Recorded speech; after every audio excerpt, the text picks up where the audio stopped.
प्रहलाद, अहंकार का अंत, भक्ति का उदय। बहुत समय पहले सतयुग में हिरण्यकश्यप नाम का एक असुर राजा था।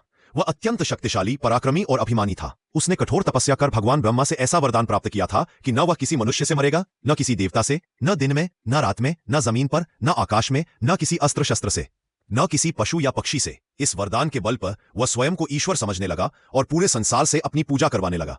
हिरण्यकश्यप का एक पुत्र था, प्रहलाद। यह बालक बहुत ही कोमल स्वभाव का, धर्मनिष्ठ और भगवत भक्त था। जहां पिता स्वयं को ईश्वर मानता था, वहीं प्रहलाद भगवान विष्णु को अपना आराध्य मानता था। वह हर समय नारायण नारायण का जाप करता और सभी को प्रभु प्रेम का संदेश देता। जब हिरण्यकश्यप को यह ज्ञात हुआ कि उसका पुत्र उसकी नहीं बल्कि विष्णु की पूजा करता है, वह क्रोध से भर उठा। उसने प्रहलाद को तरह तरह से समझाने की कोशिश की, पर प्रहलाद अडिग रहा। उसने कहा, प्राणियों का स्वामी तू नहीं, केवल भगवान विष्णु है।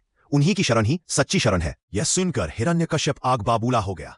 उसने आदेश दिया कि प्रहलाद को दंडित किया जाए। सैनिकों ने प्रहलाद को पहाड़ की चोटी से गिराया, विश्वधरों के बीच फेंका, जल में डुबोया, अग्नि में झोंका, परंतु हर बार प्रहलाद भगवान की कृपा से बच गया। उसकी भक्ति और विश्वास ने उसे अजेय बना दिया।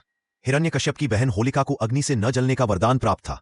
उसने प्रहलाद को गोद में बैठाकर अग्नि में बैठने की योजना बनाई, परंतु वरदान का प्रभाव केवल उसके अकेले बैठने पर था।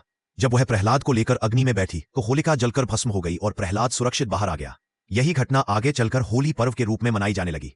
हिरण्यकश्यप अंततः प्रहलाद से बोला, यदि तेरा विष्णु सब में है तो क्या वह स्तंभ में भी है? प्रहलाद ने शांत भाव से उत्तर दिया, हाँ, भगवान सर्वत्र है। क्रोधित होकर हिरण्यकश्यप ने स्तंभ पर प्रहार किया।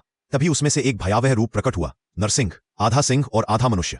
न वह पूरी तरह पशु था, न मनुष्य। इस प्रकार ब्रह्मा के वरदान का कोई नियम नहीं टूटा। नरसिंह ने संध्या समय, न दिन न रात, महल की चौखट पर, न जमीन पर, न आकाश में, हिरण्यकश्यप को अपनी जांघों पर रखकर न किसी अस्त्र से बल्कि अपने नखों से उसका अंत कर दिया।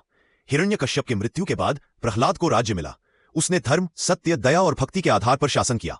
वह महान भक्तों में गिना गया और उसकी कथा आज भी भक्ति, साहस और सत्य की विजय का प्रतीक है।